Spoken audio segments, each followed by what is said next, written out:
a storytelling coach. You work with organizations. You work with individuals. Your tagline has become more interesting than Netflix, which I love that tagline. I got to tell you, as a writer, I wish I had written that one.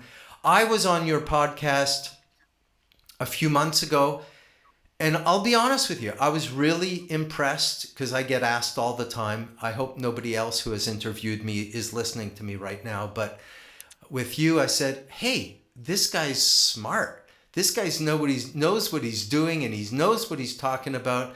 And I was really impressed. And that's the honest truth. So how long have you been doing your podcast?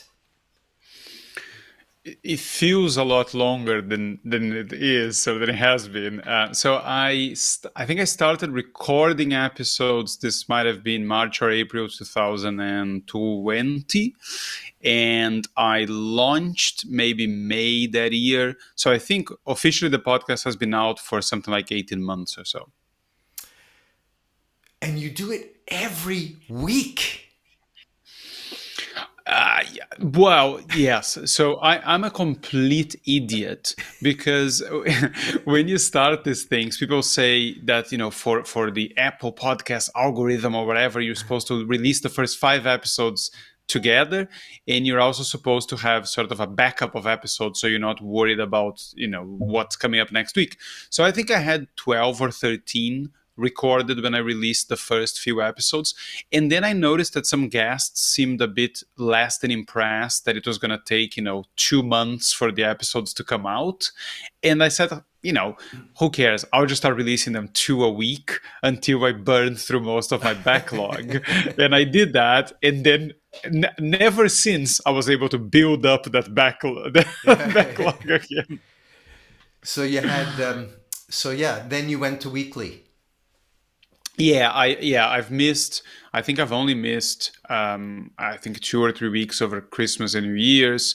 But I think essentially I've done every single week, with the exception of maybe 5 weeks, 6 weeks that I took off during sort of holiday periods. Sure. And I had the occasional solo episode in there, maybe 4 or 5 of those, but the rest have been interviews.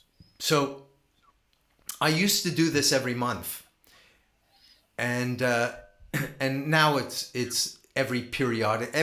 Now it's when I find someone who's interesting. So consider that a compliment. But the disadvantage of doing it every month or longer is you forget from one time to the next. It's like I have to teach myself all over again. So you get the idea. But I want to get into the podcast, but first let's get into your background. Now, you are a national champion of speaking, which is pretty cool. You mention on your website that you started, I'm not going to say at a very early age, but you actually were, quote unquote, public speaking in school as a kid.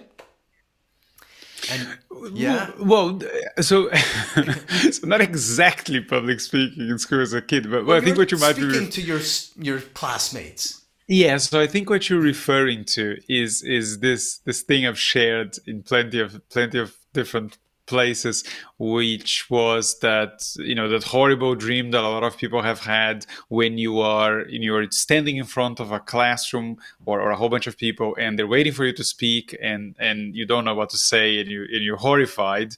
Well, I lived through that when I was, I think, 12 years old. So the teacher said, Francisco, why don't you come up here and tell a story to the whole class? And I looked around, and half of my classmates looked sorry for me. The other half looked like they couldn't wait to see me crash and burn. And as I walked up to the front of the classroom, I realized that I was terrified, but I was also a little bit excited. And that's because in school, I was never really a popular kid. I went to this fancy private school that my mom, through great sacrifice, managed to pay for. And I always had a lot less money than the other kids in that school. So, I couldn't dress the same way they did. I could never go to the school trips. Whenever somebody invited me over to their house, I always felt embarrassed to invite them back to mine. And that made me different. And when you were a kid, being different is not a good thing. So I always had that feeling of, of not fitting in. But as I was walking up to the front of the class, I thought this kind of stupid, childish notion of what if they like my story? What if this is what changes everything? And I got up there and I told the story, and they laughed and they cheered and they asked for more. And at that moment, I felt like the most popular kid in the school. And I believe that was the very first time I really experienced the power of stories. You know, as you're speaking and telling me about your story growing up as a little kid and feeling different, I think, I don't know, I'd like to know, I'd like to speak to someone who's actually done some real research as opposed to speaker research on this. There's so many people who have achieved things in their lives that they attribute to the fact that when they were kids, they felt different. They felt like the outcast. Something was different about them. And I don't know if that's really genuine, that those kids really were propelled to do something because of that feeling of being different. Or maybe all kids just feel that.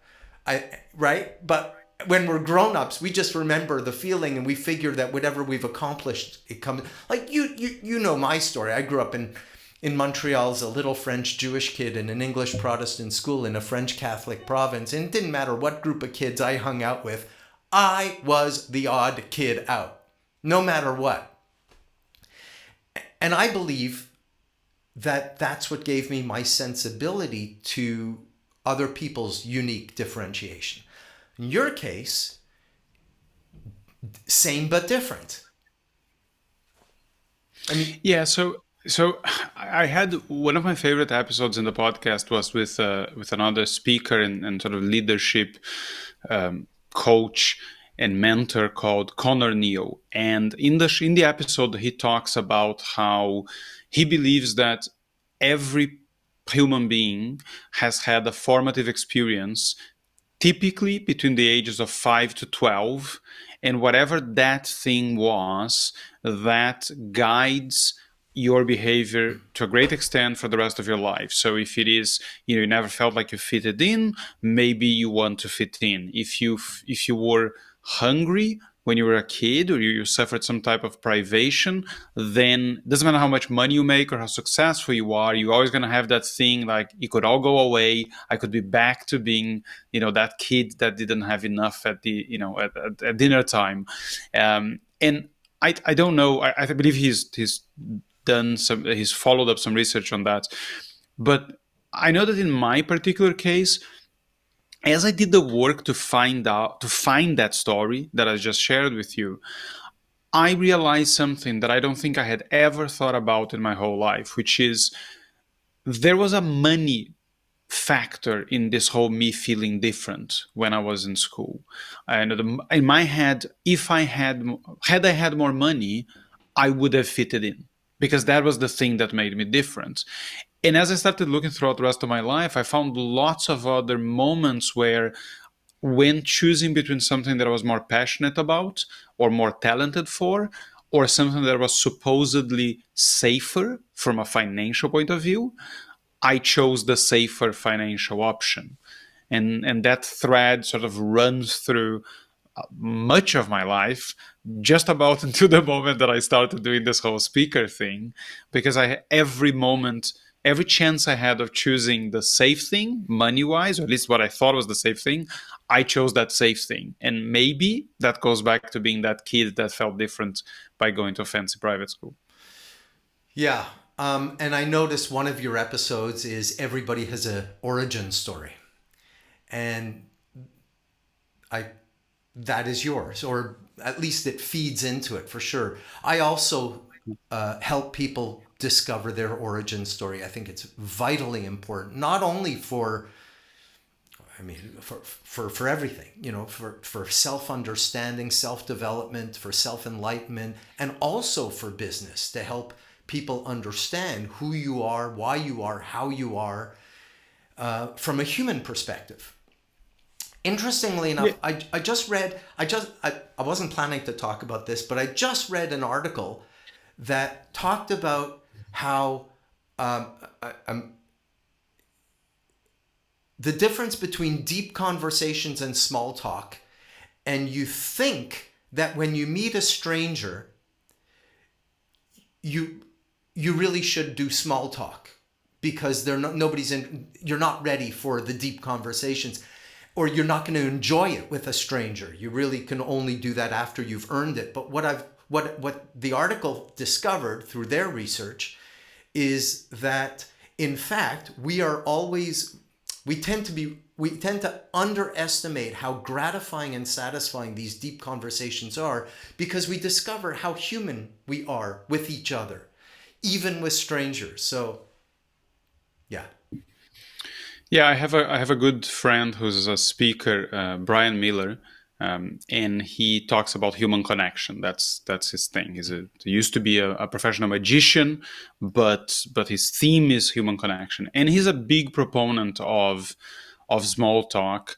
He's against what some people that I know love to do, which is like skip altogether the small talk and go straight to the deep questions, which sounds like you're at the moment going, have I been drinking for 3 hours? And I blacked out everything else that happened before. And I'm at that point of the night where people are asking me about my deepest, darkest fears.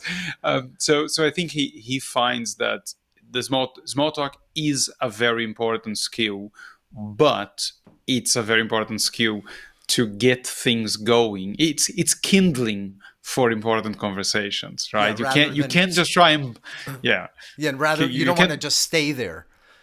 Yeah. You can't burn that big thick log straight away. It's just never gonna catch. You need that kindling to get it going. And I say this because I failed miserably at lighting a fire pit the other day in my house, and that was the lesson I took from it. Well, no, it's a great. We talk about how important metaphors are, and the metaphor of building a fire is really the kindling, and the big log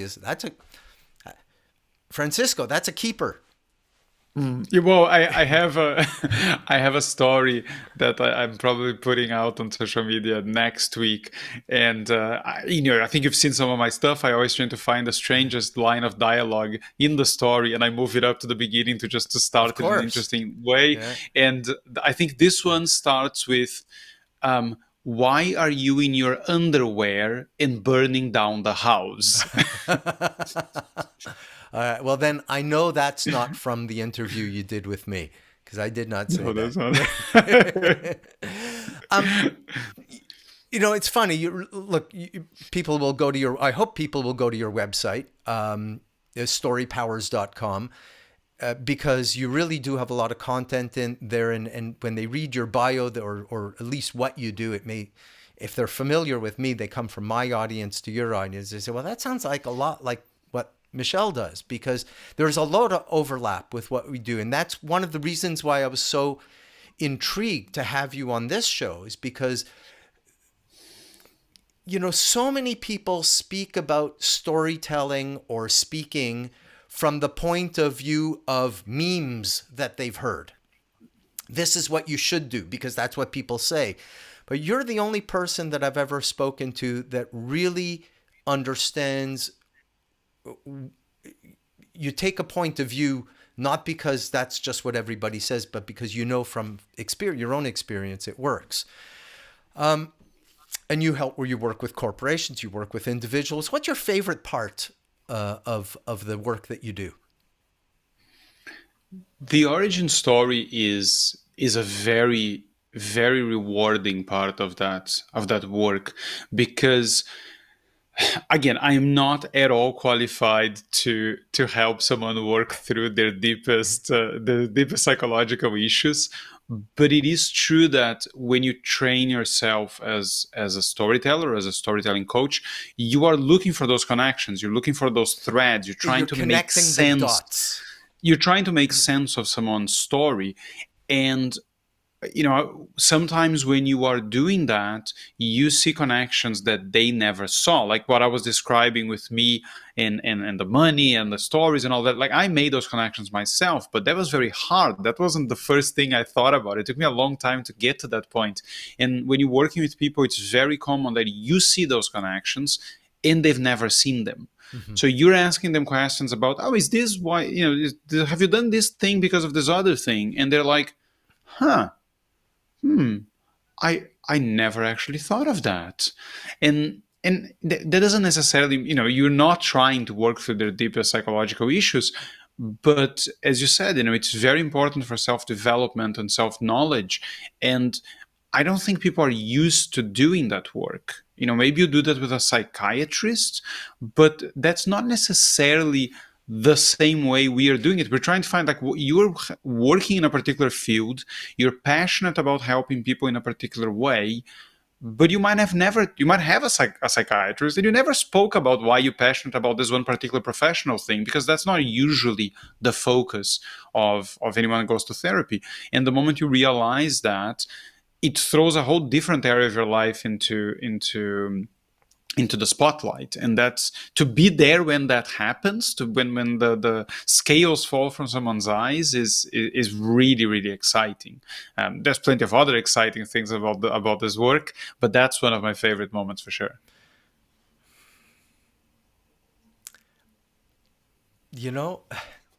I would have said the same thing, because I know exactly what that feeling is. It's not that we're not trying to be pop psychologists or anything like that. We're just trying to construct the story and the framework around it, and why we do what we do, and how that threat, and how do you say it in an engaging way. And I get the same reaction. I see the light goes on. And you're right. And there's something else about, at least the way I do it, which I think it's incredibly fun, which is that I tend to look for moments. So some people call this action scenes, some people call them scenes. There's lots of different ways, but I'm just looking for that one moment in time, or moments in time, that serve as an example of most of the things you're trying to talk about. So when I talk about school, that one moment tells you a whole lot about me. Now, my whole origin story probably only has 2 or 3 moments. If I tell the whole thing from beginning to end, it's about 5 minutes. But I'm looking for those scenes to bring to life a lot of the other stuff I'm talking about. And when you start asking people, okay, fine, so you said you were a bit of an odd kid in school, or you didn't fit in or whatever, but like, just can you talk to me about one moment where you felt that? And people are not used to remembering those moments. And then you go back and go, and then all of a sudden, all these, like, memories that you didn't remember were there come back to you. And I think there's a lot of, which can be fun. It can be difficult at times as well, but it's just, you don't even know those things were there. Like, you couldn't, like, for the life of you couldn't remember this stuff, and you might have never remembered it. And now all of a sudden, you have these movies in your mind about stuff that actually meant something to you, and it was completely buried under a whole bunch of other stuff. Yeah, and I love when you say the word example. I find that when you use the word story, people get all tense up, because storytelling, thanks to marketers and other so-called experts, have turned it into something like, oh, I don't know how to tell us, I don't know how to do this. But really, it's just you're so right. It's just an example. And when you say, give me an example, to stop them from speaking in generalities, right? It's an example. Yeah. Oh, that makes sense. And they don't think of that. All right. You've been doing your StoryPowers podcast for, I think, 18 months.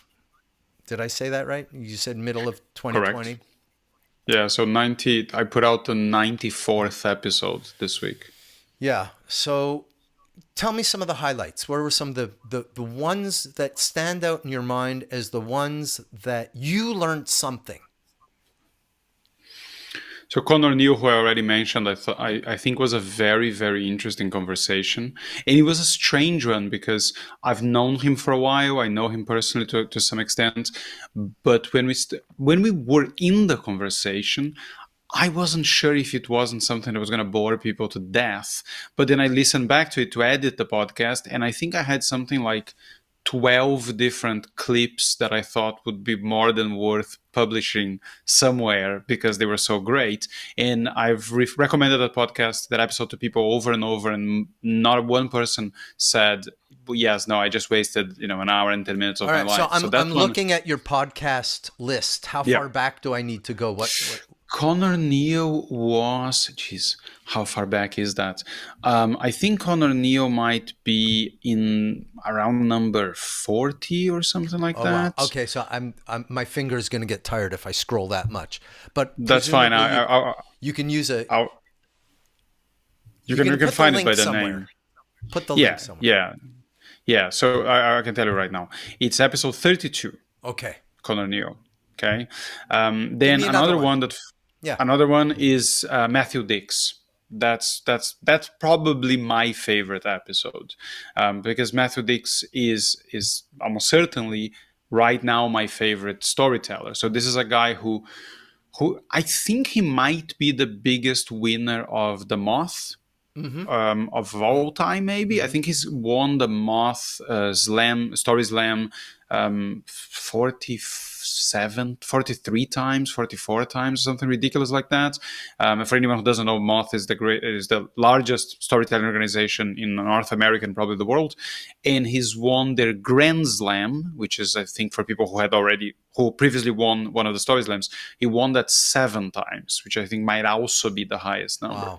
Wow. So the episode is just filled with gems, including how the one thing he teaches that ruins movies for everyone, but it's tremendous fun. But also because we talk a lot about homework for life, which is this thing that he talks about all the time. He's done a TEDx talk on it, and it's something I've been doing now for about close to 300 days. And I think it's a transformative practice where every single day, at the end of the day, you're asking yourself, if I had to tell a story about something that happened today, what would that be? So something that happened or something you remember that day. And you write down one story idea. I had not thought of that, and I think that's brilliant. That's really good.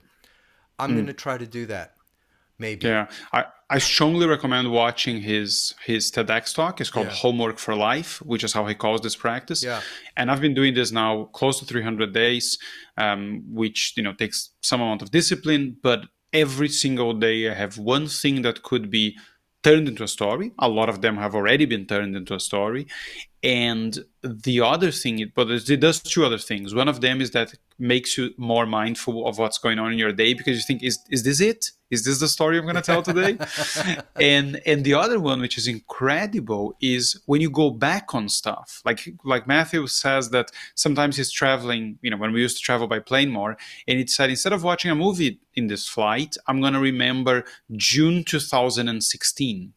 And he will go back to his spreadsheet and he will go day by day, and all the stories will come pouring back into his mind, because it says, that was the day, my kid said this thing, and because of that, I remember this other thing.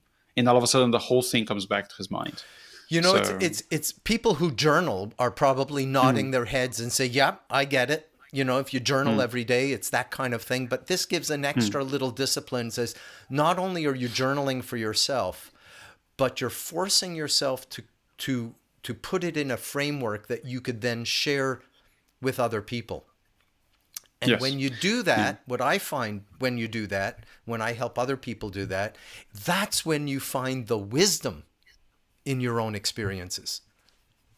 Yes, and I think there's one there. Well, you basically touched on that point, which I think is slightly different than journaling. Is, to me, when you're telling a story, the story needs to have a point. There needs to be some sort of lesson. The characters went through some change, and that's the point of the story, typically. And if you write something down as a potential story idea, and then later you develop that, you are forced to look for that point, which means you're forced to frame things that happen to you as something that you learn something from, and that often changes dramatically how you see most of your life. Because now all of a sudden, all your life needs to be something that you hopefully learned something from, or something that changed you, and it helps you make sense of things you've done in your life, but also helps you, I think they will sit a lot better with you if you clearly know, okay, well, this is what happened, but this is what I learned from it. Whereas otherwise, they're just things that happened that perhaps sucked. Yeah, yeah. Yeah. I mean, it helps you process your feelings around it, but it's one step beyond that to say, okay, how did I grow from this? And that's, oh, you know what? We're at the end of our time. We're at the end of our time. So this is amazing. I was going to ask you if there's one thing you want to leave people with, something that they can do. But did you just say it in the last few minutes? Well, no, I'll give them something a lot simpler than Homework for Life, because I think that not everybody's going to go with, will take the discipline for that. Is you need to build that. But I think for most people, this is what I would challenge them to do. The way most people communicate is when somebody asks you for an explanation, you give them a whole bunch of information. You give them theory, you give them your opinions, you give data, that type of stuff. Then often people say, I'm sorry, I just don't get it. Can you give me an example? So storytelling at its most basic is just inverting the order of that. So when somebody asks you to explain something, try to start with the actual example, a real life example that hopefully makes your point. And often that's it. You won't need to say anything else. But if they say, okay, anything else you can tell me about this, then sure, dump all the information on them. But if you start doing that, just giving them that example first, you're storytelling. You're telling us what the neuroscientist who was on this show 2 months ago said, and how storytelling is perhaps the most persuasive part of any argument for exactly the reason you just mentioned. Francisco, thank you so much for being on the show. This has been great. We're going to end this show, and then I'm going to meet you at the backstage. As you know, members of the Inside Out Storytelling community have an opportunity to chat with you. We'll see what other questions they have, but I really want to thank you for this. This has been great. It was almost like speaking to myself, except you're smarter and better looking. So, people are really... I fully approve that message. Thank you very much. Talk to you soon. All right. You've been watching Inside Out Storytelling. Used to be called MoTV Livestream.